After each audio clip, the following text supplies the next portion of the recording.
কি বলছিস? হ্যাঁ আমি ঠিকই বলছি। এই শান্তির ছেলেটাকে আজকে স্কুল থেকে টিসি দিয়ে বার করে দিয়েছে। এইসব কি বলছো দাদু ভাই? না না দাদু, আমাকে টিসি দেয়নি, বাবা মিথ্যে কথা বলছে। কি হয়েছে? আমি মিথ্যে কথা বলছি? শুয়োরের বাচ্চা! দাদু!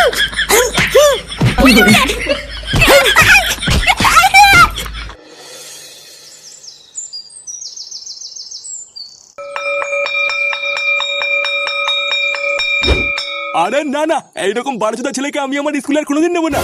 এর জন্য আমার আর আমার স্কুলের দুটোরই মান সম্মান সব শেষ হয়ে গেছে। বাড়া এত সুনাম ছিল আমার স্কুলের, সবাই তাদের বাচ্চাদের আমাদের স্কুলে ভর্তি করাতো। আর আজ আপনার এই বারোচোদা ছেলের জন্য আমার স্কুলের নাম সবাই শুনে হাসাহাসি করে। আপনি কিছু মনে করবেন না স্যার, আসলে বাচ্চা মানুষ তো, তাই ভুল করে ফেলেছে। আমি নিজে কথা দিচ্ছি স্যার, ও আর এরকম ভুল কোনোদিন করবে না।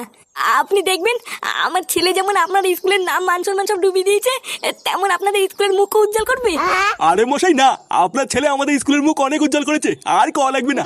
লেওটা অনেক কষ্ট করে এই স্কুলটাকে বাঁচিয়েছি, আমি আর কোনো রিস্ক নেবো না। বাবা তুমি চলো তো এখান থেকে, এই ঝামলা লোকে স্কুলে আমি এমনিও পড়বো না। দেখেছেন তো এই ছেলের মুখের ভাষা দেখেছেন?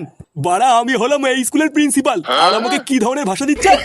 আমি হাত জোর করছি স্যার, আপনি আমার ছেলেকে স্কুল থেকে বের করে দেবেন না। আরেকটা আরেকটা শেষ সুযোগ দিন স্যার, না হলে আমার ছেলের ভবিষ্যৎটা পুরো নষ্ট হয়ে যাবে। এইরকম করবেন না স্যার। আপনার এত রিকোয়েস্টের পর আমি একটা সুযোগ দিতে পারি, কিন্তু আমার একটা শর্ত আছে। যদি আমার শর্তটা মানেন তাহলে আপনার ছেলেকে ভর্তি নেব। হ্যাঁ হ্যাঁ স্যার, আপনি বলুন না আপনার কি শর্ত আছে, আমি সব শর্ত মানতে রাজি। আপনার এই ছেলেকে পুরো স্কুলের সামনে ল্যাংটা হয়ে ক্ষমা চাইতে হবে। যদি পারেন তো বলুন, না হলে বেরোন এখান থেকে।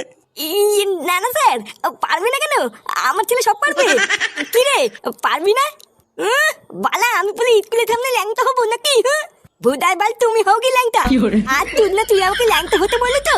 দাঁড়া একবার স্কুল থেকে বেরো, ছুঁড়ে মেরে তো ছাতা ভেঙে দেবো।